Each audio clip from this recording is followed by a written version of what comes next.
આટલા સરસ સુંદર મજાના તમે મારા હેર જોયા કેટલા સરસ રહે છે because of this spray and this સ્ટ્રેસમેનો છે.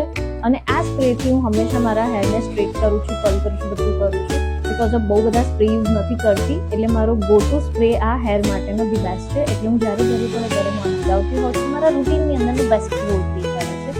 એના પછી છે સ્પ્રે તો કર્યા કરીએ પણ હેરની કેર કેવી રીતે કરીએ. તો this is the hair oil.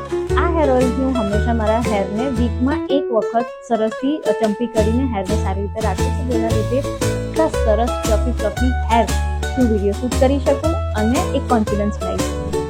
એના પછી છે નેક્સ્ટ ટુ પેલેટ. આ વસ્તુ એવી છે કે આઈ મેકઅપ મને નહોતો આવડતું પણ હું શીખી ગઈ છું. એટલે શીખ્યા પછી હવે પ્રેક્ટિસ તો કરવાની ને સારું દેખાવું કોને ના ગમે. એટલા માટે આ બંને પેલેટ મંગાયા છે.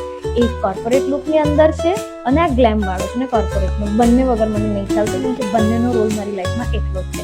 અને આ બધાની અંદર સૌથી બેસ્ટ મિલાને બોલાય બીકોઝ ઓફ મિલાની જે કોસ્મેટિક છે એના packaging, any bottles, any product heads of અને એની અંદરથી લાસ્ટ મેં ઓર્ડર કર્યું હતું જે અત્યારે મારા પર્સની અંદર હંમેશા હોય છે, જે પ્લસ અને ફેસને ચમકાવવાનું કામ કરે છે. So yes, this is my Nykaa review and મારી ડેલી પ્રોડક્ટ માટેનો હોલ. આવી હોલ માટે મને ફોલો કરવાનું ભૂલતા નહીં. બાય.